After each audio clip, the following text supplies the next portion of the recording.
자, 여러분들 잘 지내셨죠? 우리 지난 시간에 1.2절에 고급 언어를 얘기를 하면서 그 중에 특성별 중에 첫 번째 수치 계산형 언어로서 포출안에 대한 설명을 드렸고요. 포출안에서는 매기변수 전달 방법 중에 우리가 반드시 알아야 될 것은 그 참조출이라는 것을 사용한다는 거 말씀을 드렸고, 거기에 관련된 매개변수 전달 방법들을 설명을 드렸습니다. 자, 오늘은 예제 1.1에 보시면 하나의 예제가 있는데 이 파라미터 패싱에 관련된 건 그 뒤에 9장에서 더 자세히 설명을 드릴 거고요. 책에서는 지금 예제 1.1은 25에서 26페이지에 있는 내용이 되겠습니다. 다음과 같은 알고리 형태의 프로그램에서 참조출, 값호출, 이름호출을 한 경우 출력되는 값을 구하시오라고 되어 있고요. 자, 다음과 같은 알고리 형태는 여기 있는 대로 begin으로 시작을 해서 프로시저 안쪽에 있는 요놈이 F라는 프로시저고요. 실제 메인 프로그램은 여기서부터 출발합니다. 그래서 처음에 A = 3이니까 A라는 메모리 어드레스에 3을 저장하라는 뜻이 되겠습니다. 그래서 우리 지난 시간에 했던 것처럼 A라는 메모리 어드레스를 1000번지라고 하면 1000번지에 3이 저장됩니다. 두 번째, B = 5라는 치환문을 수행을 하게 되면 B라는 메모리 어드레스에 5라는 값을 치환하라는 뜻이니까 B라는 메모리 어드레스를 2000번지로 가정을 하면 2000번지에는 5가 저장되어 있습니다. 그런 다음에 프로시저 F를 콜합니다. 자, 이때 A 더하기 프로시저에서 파라메타들이 있는데 첫 번째 파라메타는 A 더하기 B고요. 두 번째 파라메타는 A, 세 번째 파라메타는 A가 되겠습니다. 요놈들이 액추얼 파라메타고요. 이에 대항하는 포멀 파라메타가 누구냐라고 물어봤더니 이 프로시저가 보면 F로 돼 있고 첫 번째 파라메타가 X, 두 번째 파라메타가 Y, 세 번째 파라메타가 Z입니다.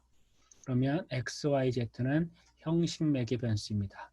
지난 시간에 얘기했던 대로 실 매개 변수하고 형식 매개 변수 사이에 값을 서로 주고받는 것이 파라메타 패싱이었고요. 그중에 이제 첫 번째로 참조출을 하라고 하면 call by reference를 하라고 하면 액추얼 파라메타의 주소를 대응되는 포멀 파라메타한테 넘겨주는 방식이라고 얘기를 했습니다. 다시 말해서 여기서 보면 A 더하기 B의 주소를 X한테 넘겨주라는 뜻이고요. 두 번째 A라는 놈의 주소를 Y한테 넘겨주라는 뜻이고 세 번째 A의 주소를 Z한테 넘겨주라는 뜻입니다. 그래서 call by reference 참조출을 하라고 하면 지금 이제 파라메타 패싱을 하고 있습니다. 그래서 어드레스 A 더하기 B는 어드레스 X하고 같아지고요. 여기 뒤에 보면 이렇게 풀이가 있죠. 두 번째 어드레스 A는 이놈은 어드레스 Y하고 같아지고요. 세 번째 어드레스 A는 어드레스 Z가 됩니다. 그래서 아까 A의 주소를 1000번지, B의 주소를 2000번지라고 했으니까 결국은 X의 주소가 얼마냐라고 물어볼 수 있는데 X의 주소는 A의 주소 1000번지하고 B의 주소가 2000번지니까 도하기 3000번지가 된다는 뜻이 아니고요. 이 의미는 어떤 뜻이냐면 A에 있는 값하고 B에 있는 값을 더해서 그 결과값을 X라는 메모리 어드레스에 저장하라는 뜻입니다.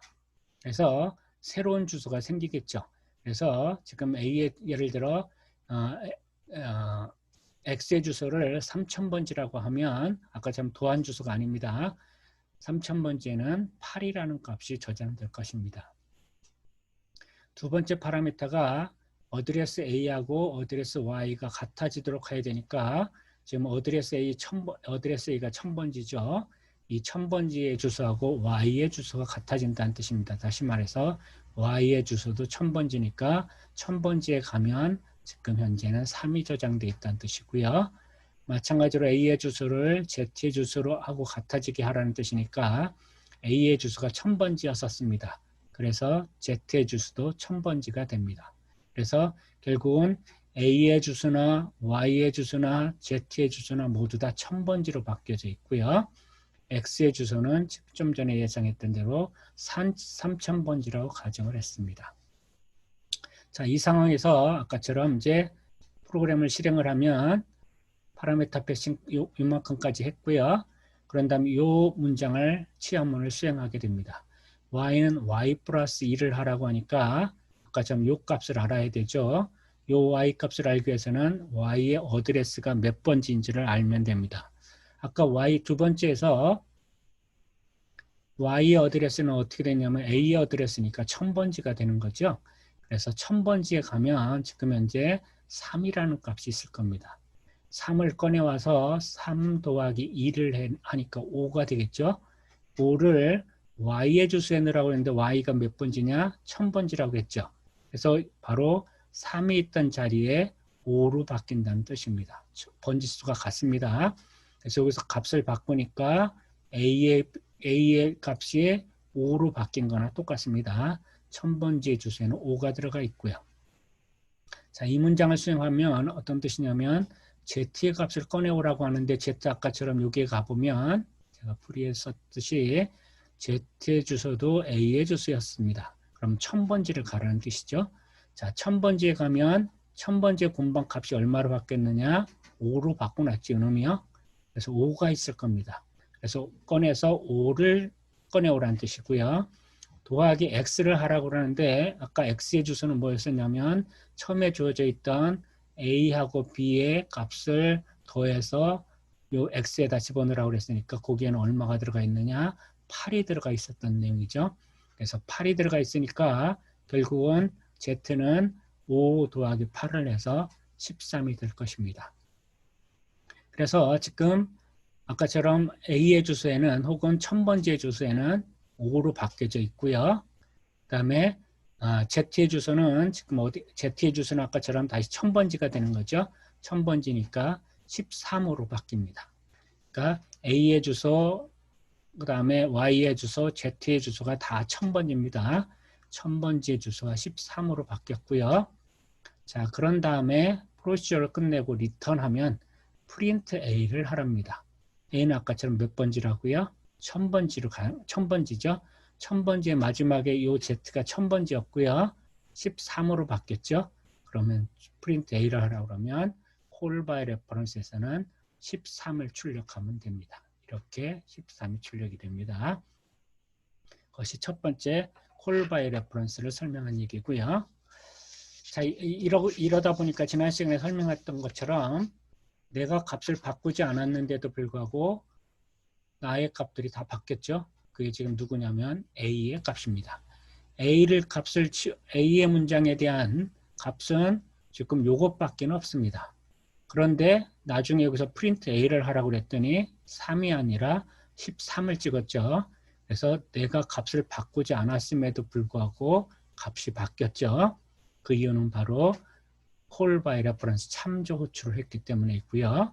그 이유는 참조 호출할 때 기억 장소를 두 개의 서로 다른 단위 프로그램이 기억 장소를 지금 공유하고 있죠. 사이드 이펙트 문제가 발생했다는 뜻입니다. 그래서 call by reference에서는 사이드 이펙트 문제가 발생을 해서 내가 값을 바꾸지 않았음에도 불구하고 값이 바뀌어져 있다는 뜻이고요. 자, 두 번째는 call by value 얘기입니다. 자, 이런 지금 사이드 이펙트 문제가 발생하니까 그 문제를 해결하기 위해서 나온 방법이 call by value라고 얘기했습니다. 어떻게 하면 하느냐? 바로 액추얼 파라미터하고는 별도로 포멀 파라미터의 기억 장소를 잡은 다음에 별도로 따로 잡는 거죠. 그런 다음에 이 값을 가지고 계산을 하고 이 프로시저가 리턴될 때 여기에 새로 사용되었던 모든 변수의 값들을 다 삭제하고 오면 된다고 얘기를 했습니다. 그래서 반드시 call by value를 하기 위해서는 스택이 제공돼야 된다고 얘기를 했고 리턴 어드레스까지를 다 팝시키고 1로 리턴하면 됩니다. 그래서 기억장 리턴하면 아까처럼 이 프로시저를 수행하지 않은 거하고 똑같아지니까 첫 번째 프린트 A가 가지고 있는 값을 알 수 있을 겁니다. 어쨌거나 이 문장을 이제 다시 풀이하게 되면 아까와 똑같은 방법으로 1000번째 3을 넣고요. 2000번째 5를 넣습니다.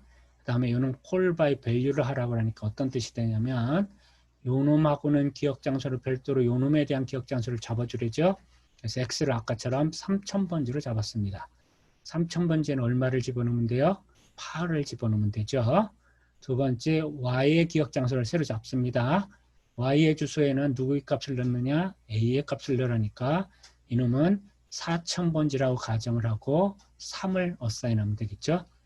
z도 기억 장소를 별도로 잡으라고 하니까 이번에는 5000번지를 할당하겠습니다. 요 z에도 누구의 값을 넣느냐? a의 값을 넣으라고 하니까 3이 들어가겠죠. 그래서 이 프로시저를 콜하는 순간에 어떻게 됐느냐? 결국은 여기 있는 A라는 기억 장소, B라는 기억 장소가 사용되었고요. 이거하고는 별도로 X, Y, Z에 대한 기억 장소 할당이 됐고, 얘는 1000번지, 얘는 2000번지, 얘는 3000번지, 얘는 4000번지, 얘는 5000번지라고 가정을 했고요. 값은 아까처럼 X에는 그러면 이렇게 프로시저를 콜할 당시 X에는 얼마가 들어가 있느냐? 8이 들어가 있고요. Y에는 3이 들어가 있고요. Z에도 3이 들어가 있는 상태입니다. 자, 이 상태에서 이 문장을 수행하라고 하니까 Y는 Y 플러스 2가 되니까 아까 Y가 몇 번지였냐면 4000번지였죠. 4000번지가 하면 얼마가 있다고요? 3이 있었습니다. 그래서 3 더하기 2를 해서 Y 값을 변화시키라고 하니까 4000번지의 값을 5로 바뀝니다. 이 값이 변하지 않고요. 요놈은 1000번지였고요. 4000번지에 있던 기억 장소의 값을 처음에 3을 받았었는데 5로 바꿉니다. 자, 그 다음에 이 문장을 수행하라고 하니까 같은 방법으로 Z에 있는 값을 꺼내오라 합니다. 자, Z에는 아까처럼 요놈이죠. 요놈을 받을 때 얼마가 들어가 있었냐? 5000번지에 3이 들어가 있었죠. 그래서 5000번지에 가서 3을 꺼내옵니다. 3 더하기를 하고요. X의 값을 꺼내오라고 하는데 X는 몇 번지로 할당을 했느냐? 3000번지로요. 3000번지에 갔더니 처음에 했던 8이라는 놈을 넣었었죠. 그래서 3 더하기 8을 하니까 Z는 11로 바뀝니다. 다시 정리하면 요까지 수행했을 때 정리하면 1000번지는 3이고요. 그 다음에 2000번지는 5고요. 그 다음에 X에는 3000번지죠. X는 값이 변하지 않았으니까 11이 들어가 있을 테고요. 4000번지는 5로 바뀌어져 있고요. 5000번지는 지금 요 놈을 수행했으니까 아까처럼 8 더하기 Z의 값이니까 3이었었죠. 11로 바뀌어져 있습니다. 11로요. 그래서 이 프로시저 안에서 Y나 Z를 출력하라고 하지 않고 리턴을 하면 이 여기서 생성되어 있는 기억 장소를 모두 다 없애라고 했으니까 이 프로시저에서는 한 일이 하나도 없다라는 뜻이 됩니다.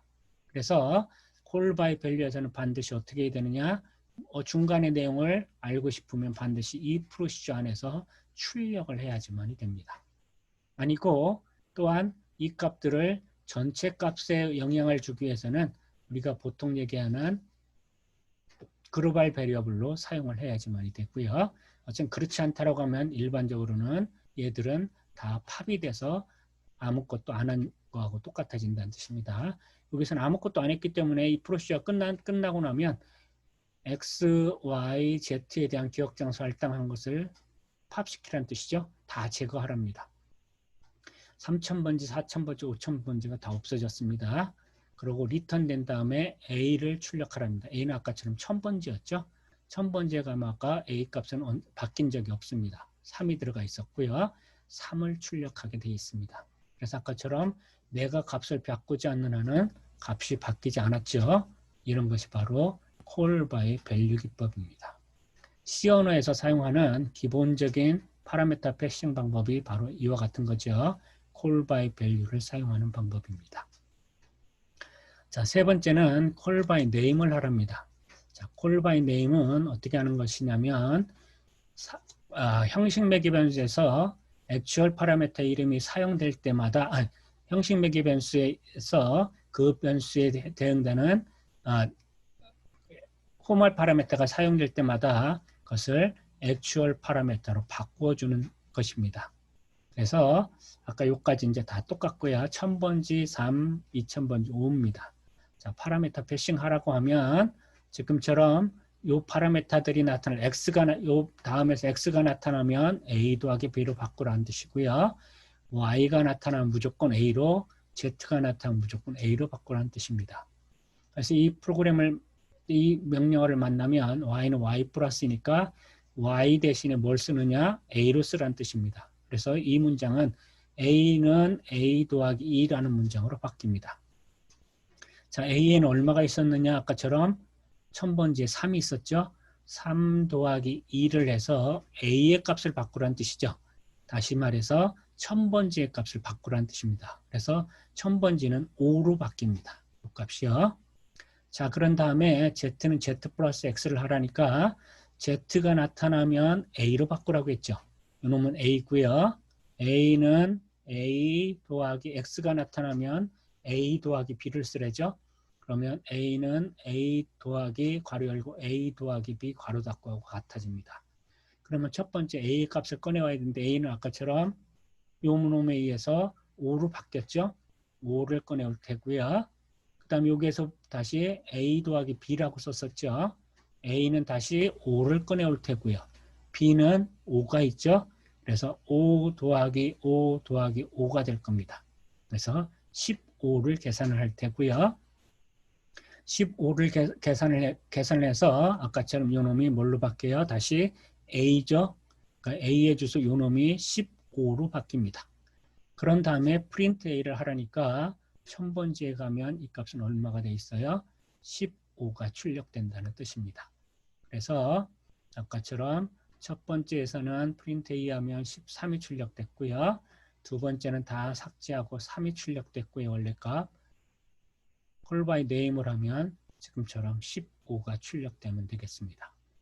자, 그래서 파라메타 패싱 여러분들 정확하게 다 알고 계셔야 되고요. 잘 모르신다라고 하면 프로그래밍 언어론 책을 찾아보시기 바랍니다. 그래서 반드시 파라메타 패싱 어떻게 되는지 아셔야지만이 되고요. 굉장히 중요한 내용이고요. 제가 어느 정도 중요하냐라고 물어보시면 이런 일화가 있습니다. 우리 학교에 모 학과에서 교수님을 뽑을 때였습니다. 교수님이요. 자, 교수님을 뽑는데 평가위원이 뭘 물어봤느냐?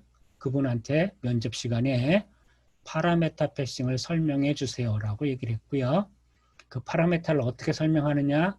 학생들한테 설명할 때처럼 설명해 주세요라고 얘기를 했고, 그 중에 call by reference, call by value, call by name을 설명해 주세요라고 얘기를 했어요.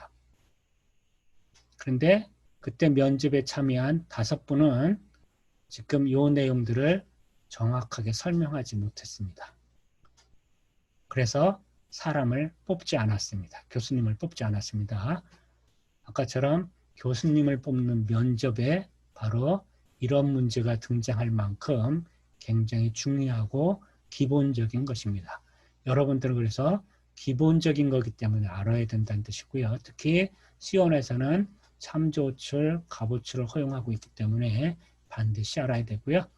네임호출은 알골 언어에서 허용되고 있습니다.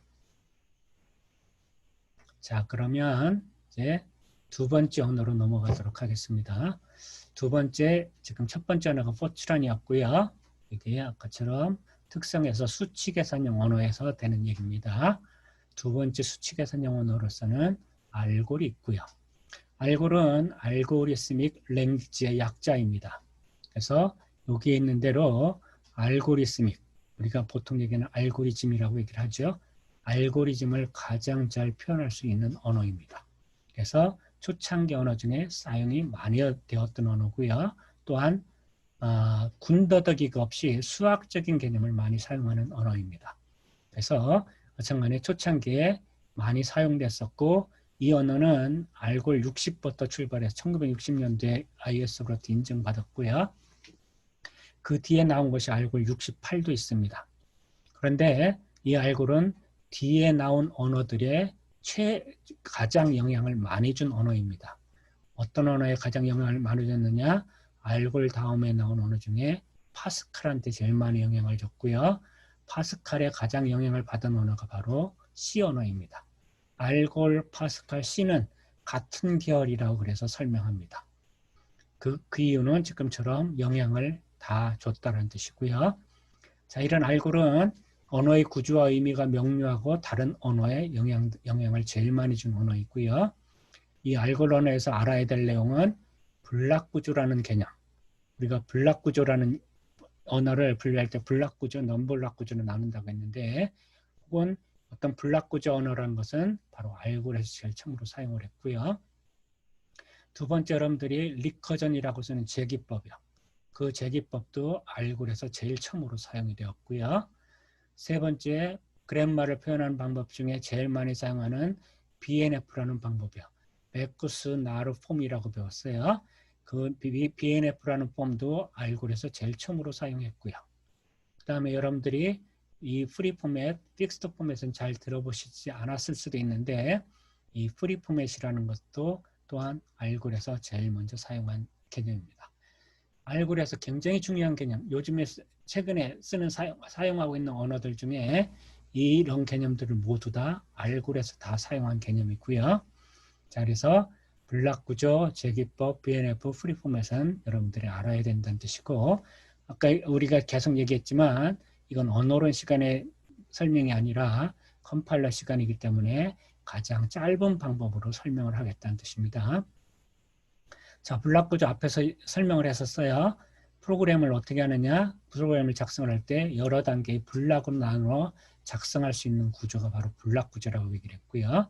그러면 여러 단계로 나누기 위해서 그 단계를 설명할 수 있는 것이 바로 if then else 문장의 구조라고 얘기를 했고, 제가 이런 얘기를 했습니다. 앞에서 여기 있는 then 이하의 스테이트먼트가 있는데 문장의 명령문이 여러 개가 올 수 있죠.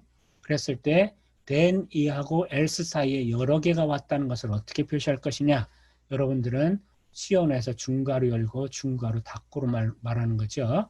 바로 중괄호 열고 중괄호 닫고가 블락이라고 얘기를 했고요.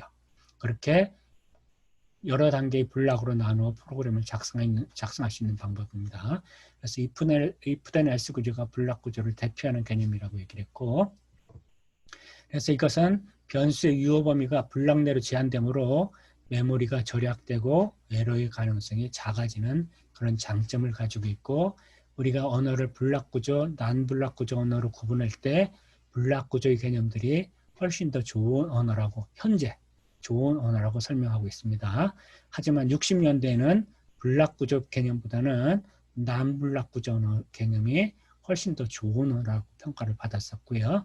그 이유는 이제 우리가 컴퓨터를 사용하는 환경이 어떠냐에 따라서 다 바뀐다는 뜻입니다. 그래서 지금 현재의 좋은 언어가 앞으로도 계속 좋은 언어일 가능성이 있느냐? 그렇지는 않을 가능성도 있다는 뜻이죠. 그럴 수도 있고요. 그렇지만 환경이 바뀌면 그 환경에 따라서 좋은 언어는 바뀐다는 뜻입니다. 자, 그래서 우리가 이제 뒤에 이제 인공지능 언어 얘기를 할 텐데요. 리스비라는 언어가 있습니다. 리스비라는 언어는 60년대 언어가 나왔는데 언어가 나쁜 언어로 평가를 받아서 사용하지 않았습니다. 그런데 인공지능 개념을 활발하게 사용한 때가 언제냐면 80년대 중반부터 2000년까지입니다. 이때 인공지능을 하는 사람들은 다 어떤 언어를 사용했느냐? 리스비라는 언어를 썼습니다. 자, 60년대 왜 굉장히 안 좋은 언어라고 쓰지 않았던 언어가 80년대 중반에 오면 좋은 언어로 썼느냐는 뜻이죠. 그 얘기는 아까처럼 컴퓨터의 환경이 바뀌어서 리스비를 썼을 때는 실행 시간이 많이 걸렸었는데, 그런데 60년대는 실행 시간이 많이 걸리면 좋은 언어가 아니었었어요. 그런데 80년대 중반에 왔더니 그 정도는 하드웨어의 성능도 좋아지고 컴퓨터의 성능이 좋아지다 보니까 그 정도는 우리가 프로그래밍 하는데 큰 영향을 주지 않더라고요. 그래서 리스비의 원래의 특징인 인공지능 쪽에 잘 맞으니까 바로 많이 사용했던 것입니다. 그래서 아까 얘기했던 대로 언어란 것은 한 번 좋은 언어면 끝까지 좋은 언어가 아니라 환경에 따라서 얼마든지 달라질 수 있고, 그래서 그 환경에 따라서 우리는 언어의 좋고 나쁨을 얘기할 수 있고요. 현재로서는 아까처럼 블락 구조, 난블락 구조를 비교한다고 하면 블락 구조가 좋은 언어라고 얘기하고 있습니다. 그런데 이런 블락 구조를 허용하려고 하면, 어떤 언어에서 나는 블락 구조를 허용하겠다라고 하면 반드시 뭐를 해야 되느냐? 시스템상에서 스택이라는 것을 제공해야 됩니다. 블락을 나누기 위해서는 반드시 스택을 사용해야 되고요. 그러기 위해서 스택이 제공되는 그런 언어만이 블락 구조 언어가 될 수 있고요. 스택에 기본적으로 제공되는 것은 아까 파라미터 패싱에서 보면 call by value 기법입니다. 그래서 call by value 기법을 사용하는 언어들은 다 어떤 언어냐? 블락 구조 언어이고 다 스택을 제공받는 언어라고 볼 수 있습니다.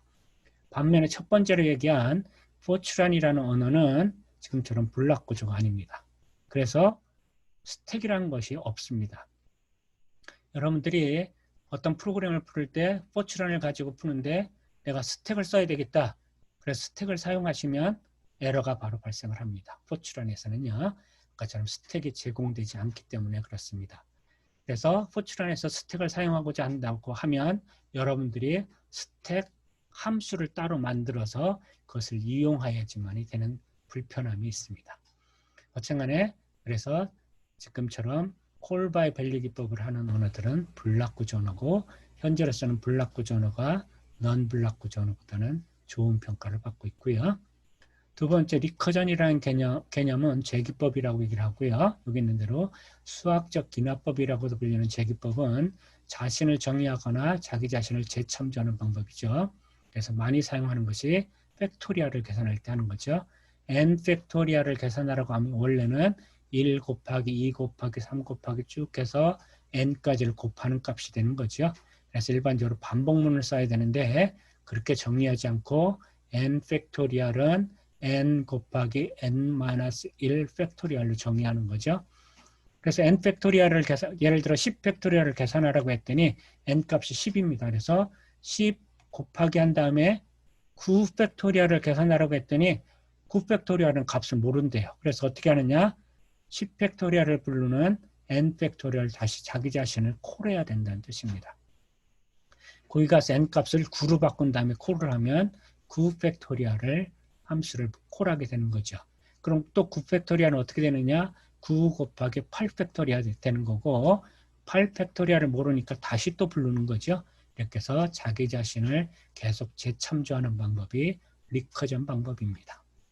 자, 리커전을 그렇게 하는 방법이 이제 정의가 리커전인데 리커전을 사용했을 때 이제 어떤 현상이 발생할 수 있느냐라고 물어보면 우리가 프로그램을 작성할 때는 프로그램을 굉장히 간단하게 작성할 수 있는 방법입니다.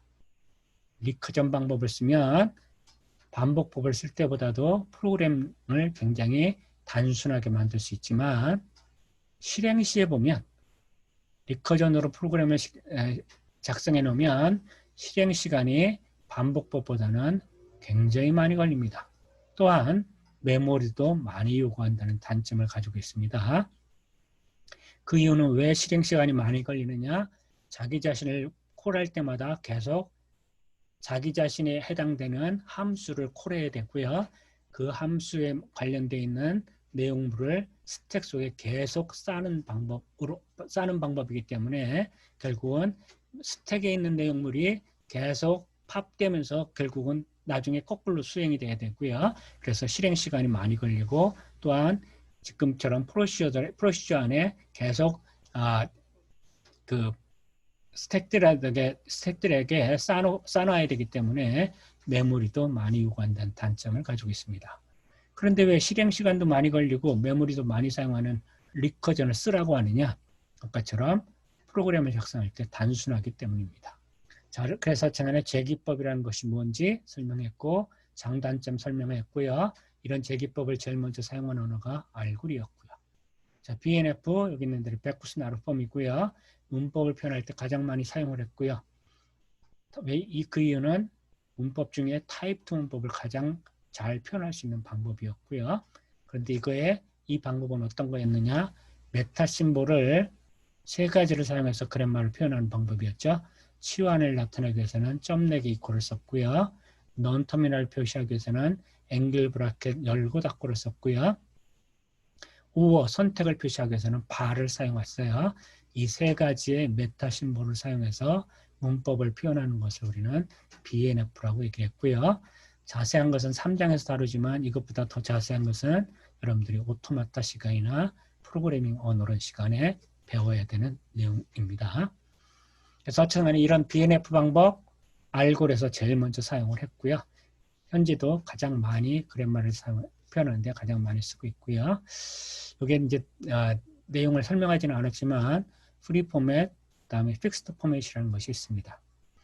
자, 이것은 어떤 것이냐면 여러분들이 프로그램을 작성할 때 한 화면 위에 한 라인에 여러 개의 명령어를 쓸 수 있느냐 없느냐라고 보면 됩니다. 자, C 언어 같은 경우에 한 라인 위에 여러 개의 명령어를 쓸 수 있나요? 라고 물어보면 쓸 수 있죠. 취합문 여러 개를 쓸 수 있죠. 한 라인 위에. 그런데 취합문 여러 개를 쓰기 위해서는 취합문과 취합문 사이를 구별하는 구별자가 있어야지만이 되죠. 딜리미터가. 그래서 이때 뭐를 썼던가요? 세미콜론을요. 뭐 하기 위해서냐면 문장하고 문장을 구분하기 위해서 세미콜론이라는 구분자를 사용했던 거죠. 만약에 한 라인 위에 명령어를 하나 쓰는 것이라고 하면 세미콜론을 쓸 이유가 있나요? 없습니다. 아까 좀 세미콜론 쓴 이유 문장하고 문장을 구분하기 위해 썼기 때문이에요. 그래서 프리 포맷이라는 것은 한 라인 위에 여러 개의 문장을 쓸 수 있는 포맷을 얘기합니다. 다시 말해서 C에서 여러분들 사용하셨고요. 자바, 알골 다 프리 포맷입니다. 그런데 앞에서 배운 포츄란요? 픽스드 포맷입니다. 한 라인 위에 여러 개의 명령어를 쓰지 못합니다. 한 라인 위에는 하나의 명령어만 써야 되니까 구분자인 세미콜론을 쓰지 않습니다. 단, 포츄란에 굉장히 많은 버전들이 있었죠. 포츄란 95 이후에 나온 버전들은 프리 포맷을 따르고 있습니다. 그 전 포맷들은 픽스드 포맷을 따르고 있고요. 어쨌든 그래서 프리 포맷이라는 것도 알골에서 제일 먼저 사용됐다는 뜻이니까 알골도 한 라인 위에 여러 개의 명령어를 쓰고 구분자가 사용되었다는 뜻입니다. 그래서 두 번째 수치 계산 용어로서는 알골을 설명을 했고요. 세 번째는 베이직을 설명할 수 있습니다. 베이직 다 들어보셨을 텐데요. Beginners All-Purpose Symbolic Instruction Code로 되어 있고요. 그래서 여기 있는 대로 초보자를 위한 언어입니다. 어쨌든 그래서 베이직은 프로그램을 잘 알지 못하는 사람들이 프로그램을 쉽게 할 수 있도록 개발된 절차형 언어고요. 교육용 언어로 개발된 언어를 배우기가 쉽고 문법이 쉬운 언어로 개발된 인터프리터 언어고요. 그 다음에 베이직에서 가장 주목해야 될 것은 시분할 시스템, 타임 쉐어링, 타임 슬라이스 방법입니다. 이 방법은 베이직에서 처음으로 시도를 했고 지금 현재 사용하고 있는 모든 컴퓨터들은 다 타임 쉐어링 방법을 쓰고 있습니다. 자, 여러분들 타임 쉐어링 여기저기서 많이 배우셨겠죠. 전산 개론 시간부터 시작을 해서 다 배웠을 거라고 생각이 됩니다.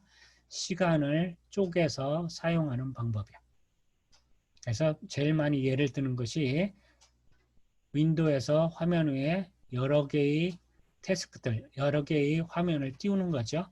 그걸 태스크라고 얘기를 하고 태스크를 띄워놓고 그것들을 수행시키는 방법입니다.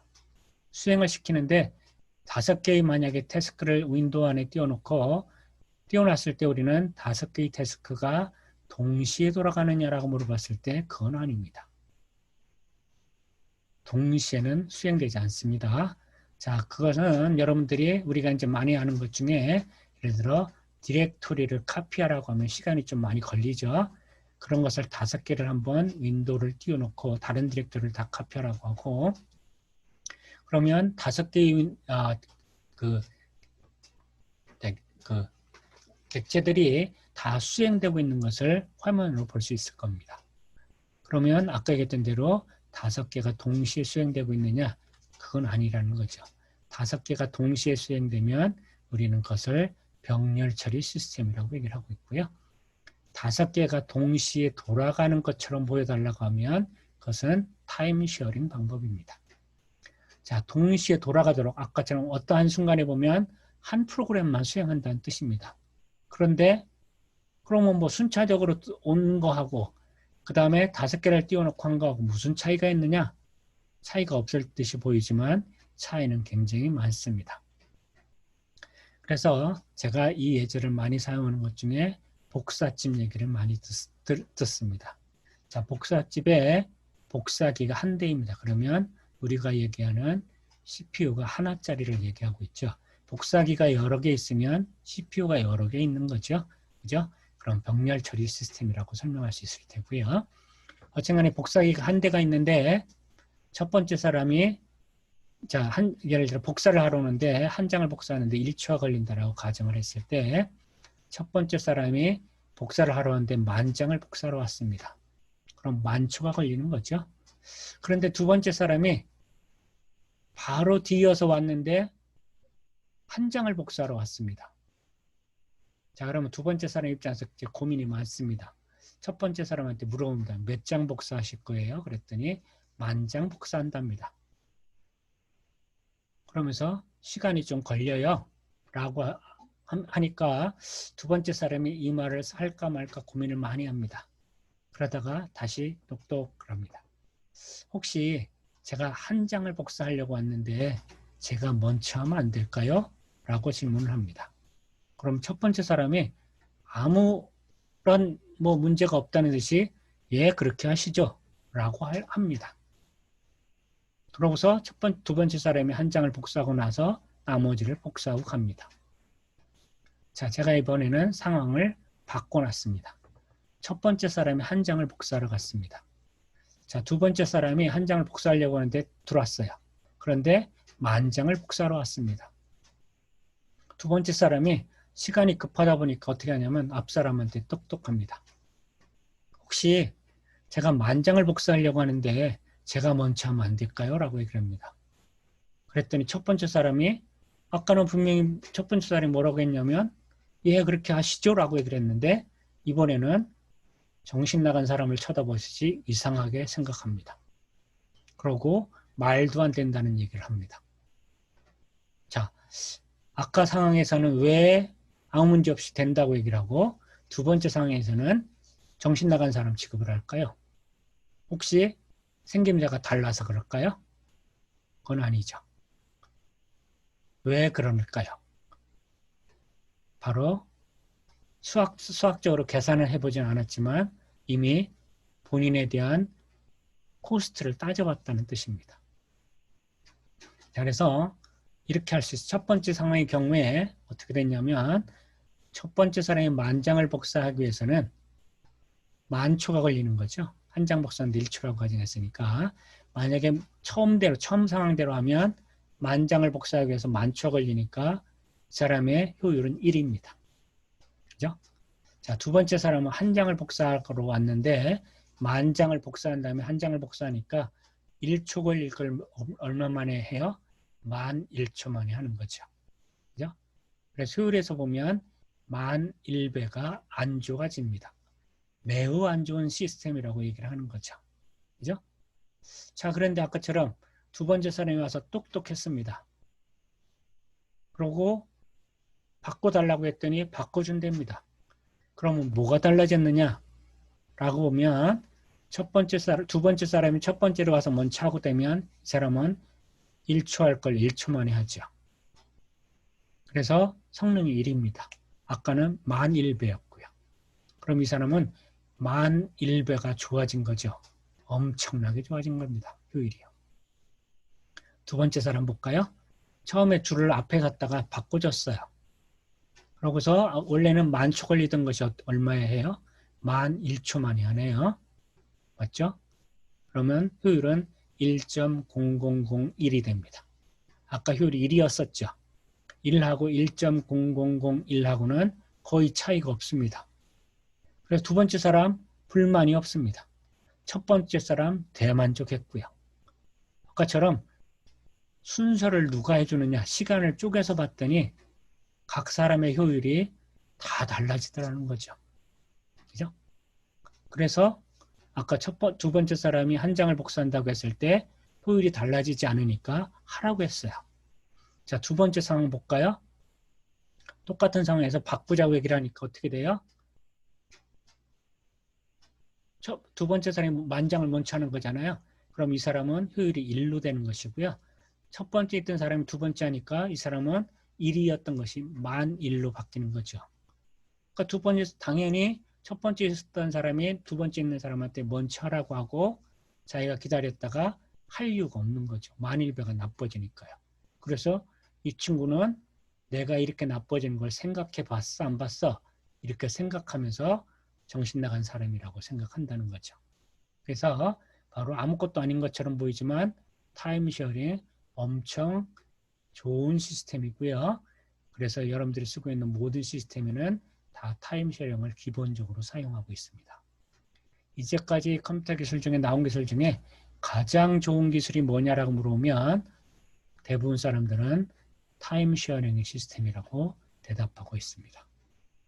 그 정도로 굉장히 좋은 시스템이고요.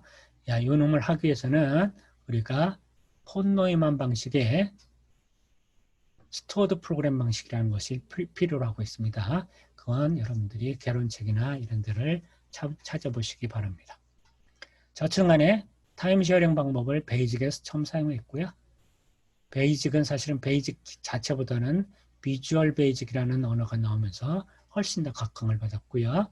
여기 있는 대로 윈도우 소프트웨어를 개발하기 위한 프로그래밍 언어로 그래픽 사용자 인터페이스를 GUI라고 얘기를 하죠. 를 구현하는 프로그램을 매우 쉽게 개발할 수 있다는 것이 특징이었기 때문에 바로 비주얼 베이직을 많이 사용했던 이유가 되겠습니다.